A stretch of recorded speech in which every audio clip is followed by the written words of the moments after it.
Thank you for tuning in. You're listening to Rainier Avenue Radio World. This is Women Empowerment Talk Radio, and I'm your host, Carmelle Bias. We are in the studio once again on this beautiful day here in Seattle, Washington, with our guest via StreamYard, Miss Janie Sacco from the CSBA, Seattle District Chamber here. She is the Outreach and Marketing Specialist there. Hey, Miss Janie, how are you doing this afternoon? I'm great. How are you, Carmel? Good, good. Glad to have you on the show with us this afternoon. We are going to be talking about finances and loans for business owners that are out there, some of the services that SBA offers, and just really diving into this interview this afternoon. But before we jump in, as I usually do every first and third Thursday of the month, I like to go ahead and give those announcements out. First of all, Women in Business Expo Group. Oh, we have completed the website, y'all. This is exciting news. It is done, done, done. So we are very, very glad to share this information with you. The website is complete for those of you that are interested in learning more about the organization. You can definitely visit the website, wibeg.biz. You can go there. You will definitely find information, resources. There is a small business directory on there, and also to the e-commerce platform. So those small business owners that are out there that are looking to showcase and sell their products and services, you can do it online now with us. Women in Business Expo Group is the name of the organization. You want to visit wibeg.biz for more information and details. Also, too, want to let y'all know we still have that opportunity. We are looking for those guest speakers to come on out and be a part of our youth entrepreneurship program with Echo Glen Youth Detention Center. We will be putting on a mentorship program this year, working diligently with them to really inspire, motivate, get these young people excited about entrepreneurship. So if you are a speaker interested in helping young people, and getting them on a good career path of entrepreneurship, we definitely want to connect with you. Let us know, reach out. Definitely, you can email us at womeninbusinessexpogroup@yahoo.com for more information and details. Like I said, we are looking for guest speakers, those that just like to inspire young people, talk to them, help them, keep them encouraged, keep them uplifted. If you are one of those people, definitely you can contact us directly, Women in Business Expo Group at yahoo.com for more information and details. Also, too, want to let y'all know about an exciting event that's coming out again. Black Arts Love Spring 2022 is coming out again March 19th at the Langston Hughes Cultural Arts Center located in Seattle, Washington. This event is that Saturday, again, March 19th, 12 noon to 5 p.m. They're going to be creating this marketplace there. So, vendors, come on out. If you have something to sell there, you definitely want to take part in this event. This is the Black Arts Love Spring 2022 Marketplace event, which again will be March 19th, Saturday, 12 noon to 5 p.m. at the Langston Hughes Cultural Arts Center located in Seattle, Washington. So that's an event y'all don't want to miss. Definitely come on out, support those business owners that are out there doing the hard work, y'all. All right, all right. Again, I want to go ahead and introduce to you our guest this afternoon, I'm sorry, via StreamYard here. Who is with us. We're going to be talking again, like I said, about finance, and just kind of going over some services here, some resources for small business owners. Why don't you go ahead and introduce yourself? Let our listeners know a little bit more about yourself. Go ahead and give us some background. Sure. Well, my name again is Janie, and I work with the Small Business Administration Seattle District Office, and I'm the Outreach and Marketing Specialist.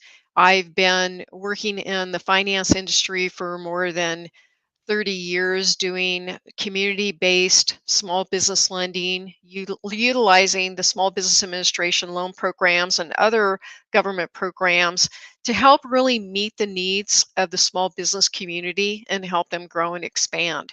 So I've always been active in the financial education side of the small business community as well. And I do a lot of financial presentations and have done so for a long time. So it's really great giving me the opportunity to give back to the community. And really, I enjoy seeing the small business community meet their dreams of business ownership and seeing the businesses grow and the success of the families and their contributions to the community. So I'm having a great time doing this and meeting the needs of the small business community. Yes, yes. Well, it sounds like then there is definitely some background there with you again in just supporting, being that supporting role for small business owners that are out there that are looking, for that support.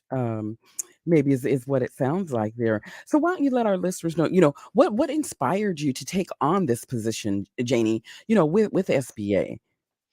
Yeah, I think my desire to join the SBA really is rooted in trying to serve up the broadest brush of the small business community that I can to help them meet their needs and again do that dream fulfillment of owning a business and having it grow and really giving back to the community too.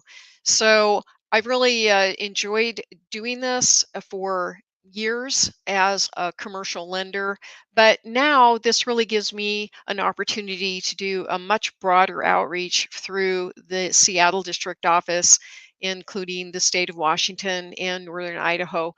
So my outreach to the community is much stronger, broader, and I'm hoping to bring that success that we've had locally to the broader community.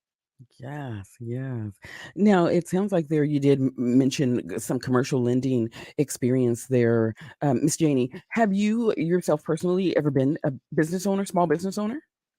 Yes, actually, my husband and I own a small business right now. Mhm. And we have gone through the challenges of COVID-19 and the impact on our small business right along with everybody else. Yes. So it's been pretty challenging, but I have been active in business ownership for over 8 years now. Awesome, awesome. Great. Why don't you go ahead and let our listeners know? I mean, we know that you're the outreach and marketing specialist there with SBA. What is the mission behind SBA? Give us a little background there. Sure. The Small Business Administration was designed to help Americans start, build, and grow businesses. It was created in 1953 as an independent agency of the federal government with the primary mission to aid, counsel, assist, and protect the interests of small business concerns, preserving free competitive enterprise while maintaining and strengthening the overall economy of our nation. Yes, yes. Well, definitely a resource there that us as small business owners we want to utilize, and be able to reach out to for information. I know that there's a number of different services that SBA offers that us as entrepreneurs, we can definitely take a look at and utilize those services that are out there. Why don't you go ahead and let our listeners know, with SBA, is there a target audience? I mean, is there someone particular that SBA is looking for as a client? Well, yes, our target audience really is any small business that is for our office in the state of Washington and northern Idaho. And the SBA does have size standard requirements depending on the type of industry that the business is in. So, for example, manufacturers and wholesalers, their size standard is based on the number of employees, whereas retailers, contractors, and service based businesses have size standards that are based on up to a 3 year annual average revenue. And the lenders that they're working with are responsible for reviewing the applicant's eligibility within their type of industry.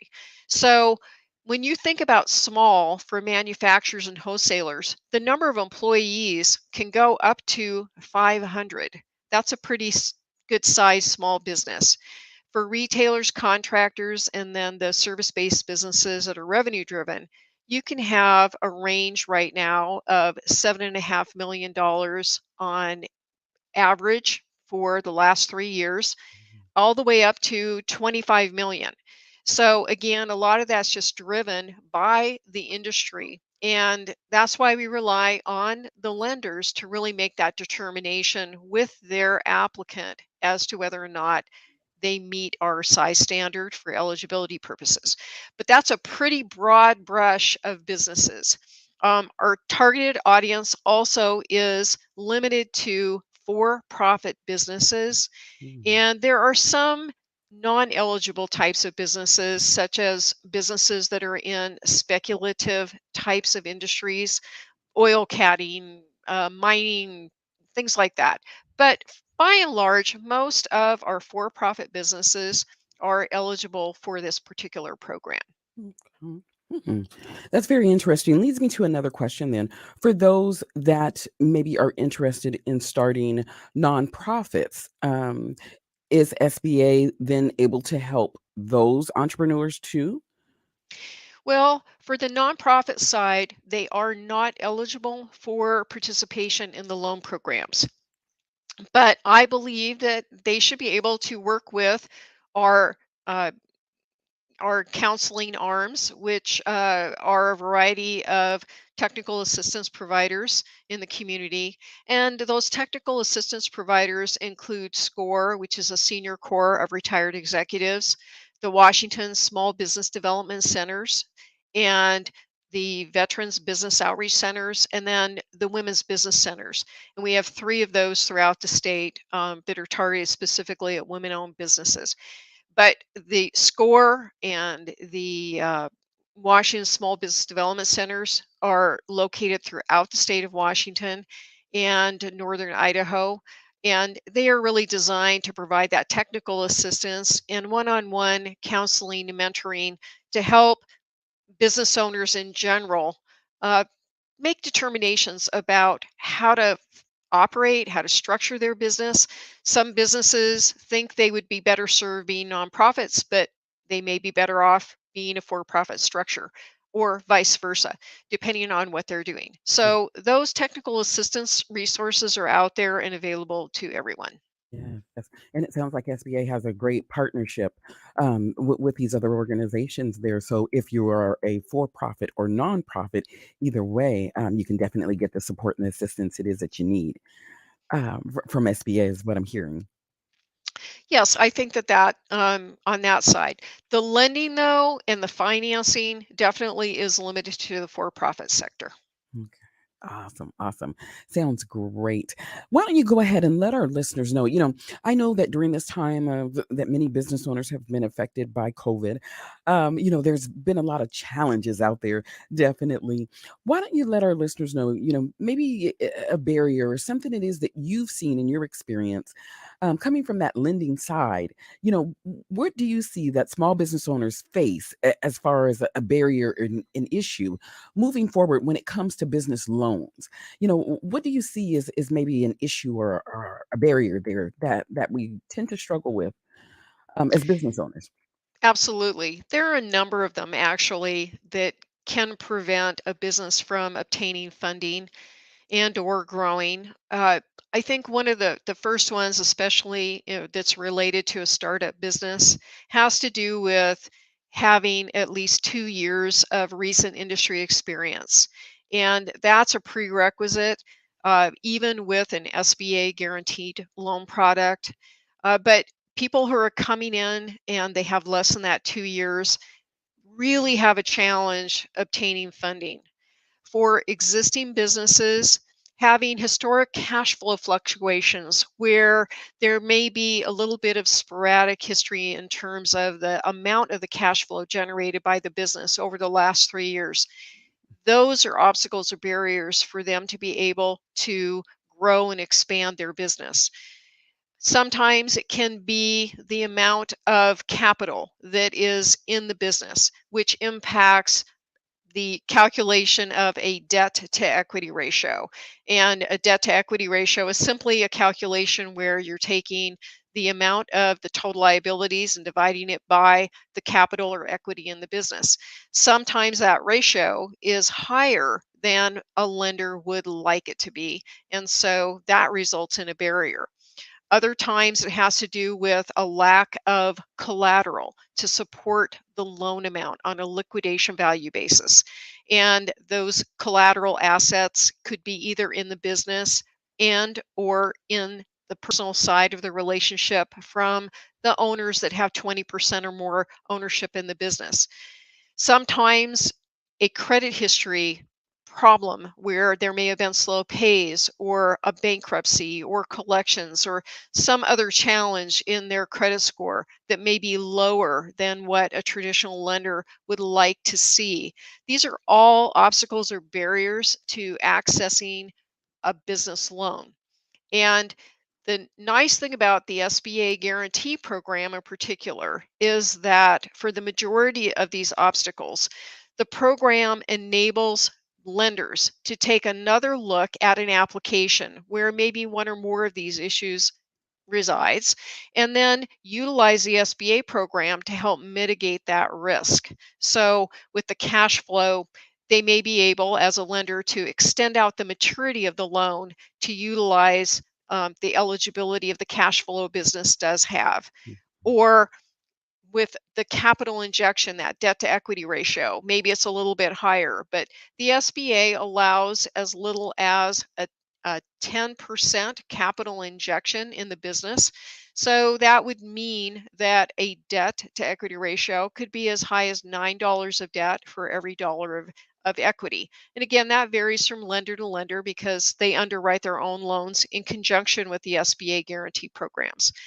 But collateral or lack thereof is not independently a reason for a lender to have a decline of an SBA guarantee on a proposed loan. So when you're looking at the business assets, you have accounts receivable, inventory, furniture, fixtures, equipment, variety of things. And they all have their own liquidation or fire sale value that the lenders have to look at. And when there's insufficient liquidation value to support the loan amount or compare to the loan amount, then the lenders also look at the personal assets of each 20% or more owner to see if they can do a lien attachment in the personal assets of the owner. And in those situations, uh, that may help the lender do the transaction. But if there's not enough, then the SBA guarantee again helps mitigate that collateral risk where there is insufficient collateral to support the loan. And then in the case where you have personal credit history issues, um, again, if they've improved and they're showing performance and they've made an effort to improve their situation, but their score may not be exactly where it needs to be, lenders may feel comfortable still doing that loan in conjunction with an SBA guarantee to mitigate the risk. The one thing that the SBA guarantee cannot mitigate is that capacity or industry experience, because you really need to have that in order to be successful long term in a business. That's exactly it, too. For those of you that are just tuning in, you're listening to Rainier Avenue Radio World. This is Women Empowerment Talk Radio, and I'm your host, Carmelle Bias. Oh, we are in the studio this afternoon with our guest, Miss Janie from SBA here, the Outreach and Marketing Specialist here via StreamYard. And we're just discussing finances here, and talking about business loans and just giving out that information there that all of us need, as entrepreneurs and educating ourselves on when it just comes to finances at this time. Miss Janie, why don't you go ahead? Let our listeners know, what types of loans are out there for small business owners? What should one be looking for who's a startup business? Well, as a startup business, it is a challenge because we're in an economy where it's had a little bit of suffering going on, and a lot of the lenders, whether they're a bank or a credit union, they're trying to maintain their portfolio and make sure their existing client base is taken care of and doing well. So whether it's a situation like it is right now or in better economic times, what the SBA does as part of its mission is help those business owners obtain financing through not only the traditional banks and credit unions, but also our micro lender pool. And the micro lenders that we have in our greater district community include Business Impact Northwest, Mercy Corps Northwest, New Roots, SNAP, and Ventures. And the majority of these lenders work throughout our district. Some of them are limited to specific geographic areas. But the micro lenders can offer loans typically up to $50,000. Some of them maybe have a little bit lower cap, and some of them may have a little bit higher cap. But these micro lenders are really designed to fill that gap where a commercial lender or a credit union is unable to provide financing. And they do an outstanding job because most of these micro lenders also offer some technical assistance for their borrowers, trying to ensure that they have continued success in their business even after they are provided the funding. Mm. In the underserved market areas, we also have a category of lenders called community advantage lenders, and they can do loans typically up to $250,000. And those community advantage lenders are Craft 3 and Evergreen Business Capital. So we try really hard to have a good mix of not only technical assistance, but also access to capital through these lending partners in our community. Yes, yes. Well, definitely, there are a number of different resources it is for us to reach out to, when it comes to lending or when we're looking for finance. Let me ask you this question. Now, you mentioned a number of different organizations or partners there that Yep. SBA has up to $50,000. But do you know what the minimum is? Let's say we have a small business owner, and maybe they only need, 5,000. Are these organizations, able to accommodate those needs also too? Yes, they absolutely are. Um, some of these lenders will go down to loans as small as $500. So, really, we want to make sure that people who want to do businesses have the opportunity regardless of their funding need. So, again, they're up to, you know, 35,000, 50,000. Some cases up to 350,000 based on their capacity and their funding sources. But on the smaller dollar side, they have the capacity to meet those dollar amounts that are smaller, but just as important for a business owner who may need a piece of equipment to help them start their business or have their business expand and grow. So those resources are available pretty much regardless of the dollar amounts. Yes, yes. Well, that's good to know for us entrepreneurs that are out there that are looking to get started or, maybe expand, grow, market your business. Just need that extra funding. It is, the resources are out there, y'all. Definitely you want to check into this. Miss Janie, why don't you go ahead and let our listeners know how do they contact you for more information and details, if they want to learn more?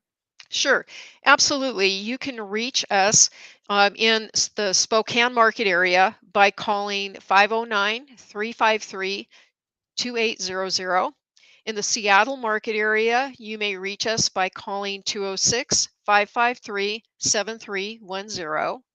If you'd like to email us your questions, you may do so by emailing us at info@sdo.sba.gov. So that's INFO, S as in Seattle, D as in district, O as in office at sba.gov. And we in the Seattle market area are pretty much still working from home. So please feel free to leave a message on that message line, and we do our best to get back to you on the same day and as timely as possible. Yes, yes. So definitely, again, for those of you that are interested in learning more, just receiving that information, learning more about those resources, you definitely want to reach out to Miss Janie and those at SBA for information and details. Also, too, Miss Janie, why don't you go ahead and let our listeners know too? Are there any upcoming events that SBA has that we should keep our eyes out for? Oh, absolutely. And what I want to just say generically here is please sign up for our updates at sba.gov/updates so you can get notices on all of our upcoming events. Right now, we have going on 60-minute presentations every second Friday and fourth Friday of the month. We're going to continue doing that through May. The first Friday of the month, we are presenting information about the general SBA programs and resources in the community and how to utilize them. We do that again, the second Friday of the month at 10 a.m. And then the fourth Friday of the month, we are doing financing information on specific topics. So coming up Friday, the 25th, we will be discussing how to finance a business purchase. Other topics that will be coming up in the subsequent months include funding for working capital needs, your operating expenses, funding for debt refinance. So if you have existing business loans that you want to consolidate, we'll talk about how to qualify for that. And then we're also going to be talking about how to fund owner occupied commercial real estate transactions. So we have a great number of products coming up. We're looking at doing some other topics down the road too, and we'll be evaluating those as we go through the next few months here. Yes, yes. So it sounds like a number of different opportunities for us as entrepreneurs to be able to check into, some events coming up. Are these events online or are they in person now? They are all online for right now, because again, we are with the COVID compliance. We're working from home. We're slowly getting back, but all of these presentations, at least through the end of May, are all online. So they're accessible. If you sign up for them and you can't attend, you will still get the recording of it and the information that we have presented. So it's a great opportunity for you, whether you can attend or not. Get signed up, and we'll make sure that you get the copy of the recording. Yes. Is there again a website it is that people can go to and register? Will you go ahead and give that to our listeners?